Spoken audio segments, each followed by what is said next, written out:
another incredible rivalry, falling victim to new conference affiliations. Michigan Notre Dame ending their long-running series after Saturday's soiree in South Bend. The Irish evidently needing room to meet their new 5-game-a-season commitment to the ACC. Hey everyone, Bonnie Bernstein in our Campus Insider studios, and to wax poetic about the rivalry and dish on pertinent storylines, we bring in our Michigan insider Angelique Chengelis and our Irish eyes, Allen Pinkett. Hey guys, thanks for joining us. And Devin Funchess, obviously hoping to have the receiving success wearing number 1 that Anthony Carter and Braylon Edwards and the like did. Why do you see him as such a matchup nightmare for Notre Dame?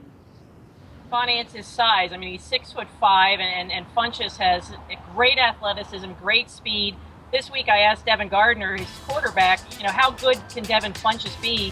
And without blinking an eye, Devin Gardner said he could be the best receiver to ever play in Michigan history. And that's a huge statement, as you know, Bonnie. I mean, there have been some great players, not only to wear the one, but great receivers throughout the history. I mean, Desmond Howard and Anthony Carter and David Terrell and Braylon Edwards. So that's pretty lofty praise. And I think it was well earned in the first game. He had 3 touchdowns in the first half, and I think his size will be a real problem for Notre Dame secondary. I think Desmond Howard's Heisman might have something to say about that, but the jury's still out. Allen, Notre Dame had some communication issues in the secondary in the win over Rice last week. How do you envision the D will try to stifle the Devin to Devin connection? Well, I think the way they will try to defend the bunches of Dunches is pressure on the quarterback. Brian Van Gorder is a new defensive coordinator, and he has a more aggressive style of play. And they got good upfield pressure last week against Rice with a bevy of defensive linemen. You got a lot of youth, a lot of athleticism.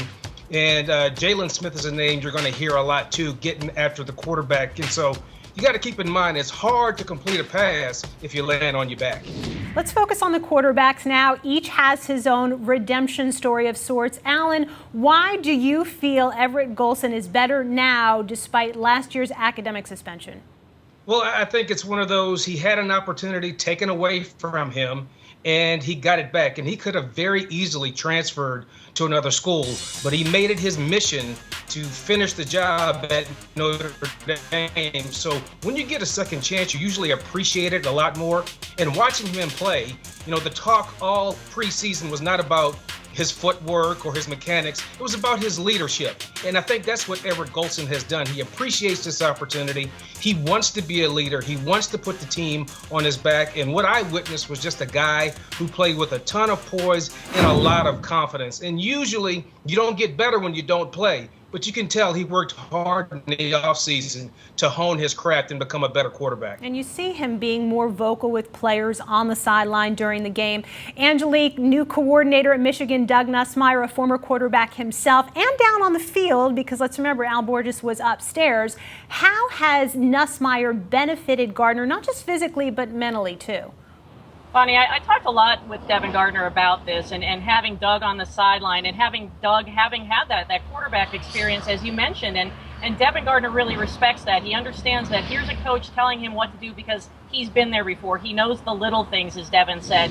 And I think watching that first game against Appalachian State, watching Nussmeier interact with the quarterbacks, even when Shane Morris, the backup, came in, he threw an interception.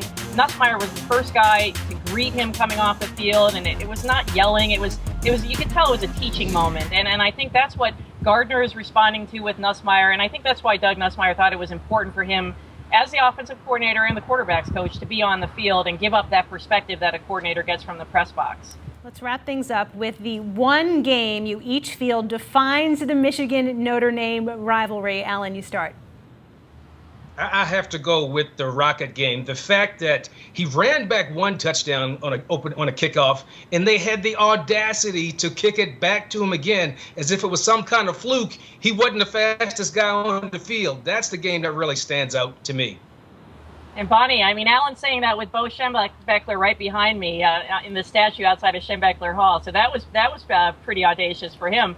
But I would have to say that the 2011 game, the first night game at Michigan Stadium, it was an unbelievable environment. And then that finish with 2 seconds left, Denard Robinson to Roy Roundtree, I mean, it was a pretty incredible touchdown moment and an unbelievable moment in Michigan Stadium and in this rivalry. Bo looks as imposing behind you as a statue as he did in real life. Michigan leads this all-time series 24-16-1, but struggled on the road in the Brady Hoke era. 7:30 kickoff. Angelique and Allen, as always, great stuff. Thanks so much to both of you.